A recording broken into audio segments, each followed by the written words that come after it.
Ayan, hello po Team EDSI, kumusta po kayo? Sana ay nasa mabuti po kayong kalagayan. So, ayun nga sa ating nasagap na balita, ay may babalik daw ko sa Team Kalingap. So, alam naman po natin, na napakabait, napaka-generous ni Kalingap Prab sa mga usaping ganito, alam niyo naman po, good Samaritan, pero hindi pa man po final, haka-haka lamang po yun ng iba. No, syempre, madaming nagbubunyi kasi nga daw magbabalik ang kanilang iniidolo.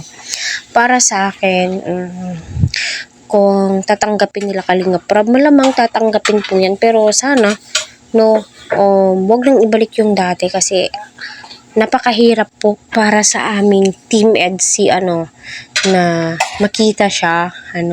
Syempre may pinagsamahan din po sila ni EDS. Syempre masasaktan din po si Viancy, 'di ba? Nakasubaybay nga po si Viancy doon, na madami nga siyang questions kay EDS patungkol nga po dyan, lalong-lalo na nasa Bagasbas, sinabi nga ni Viancy, may dinala ka na po dito. So alam naman po natin kung sino yung minimin ni Viancy, at saka sa Ilog, may dinala na din daw po, pero sabi nga po ni EDS ay hindi na po niya naaalala. So it means wag na, tama na yung mga ginawa niyang hindi ka nais-nais. Although alam naman po nating lahat umayaw lamang po sila, wala naman po pinag-awayan, maayos naman po nakausap ni Kalingap Prab ang guardians po niya. Sinabi naman po ni Kalingap Prab na basta ayaw niya lang po magpa-vlog kasi nga nasulsulan ng mga wakwak niyang mga sponsors.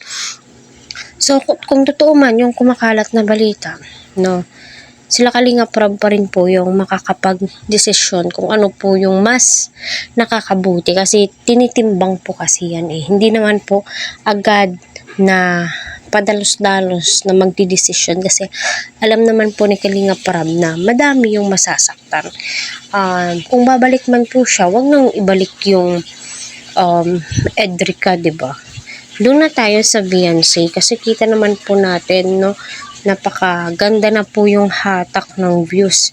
Napakadami na po ng sponsors ni Viancy. Kaya tama na po siguro yung mga ginawa po niyang sinaktan niya ang damdamin ni Kalingap Prab, ni EDS, mga supporters po niya, mga sponsors niyang iba.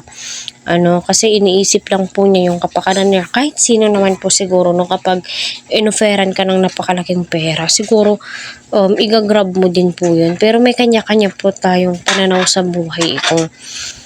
Kung tumatanaw po talaga tayo ng utang na loob, although hindi naman po pinagpiplease po yan, ika nga nila, nasa sayo na po yun, kasi kung iisipin mong mabuti, kung hindi dahil dyan sa vlogger na yan, wala ka sa kinatatayuan mo ngayon, 'di ba? So para sa akin, hintayin na lang po natin yung announcement ni Kalingap Prab kasi ito ay malaking haka-haka lamang po to. Wala pa pong final, kasi mahirap naman kung ganito, ganyan, sabing ganon, masisira naman po yung samahan ng EDSI kasi alam naman natin nasa exciting part na po tayo at nahuhulog na po yung loob ni Edo kay Viancy at malamang hindi po sasaktan ni Edo si Viancy.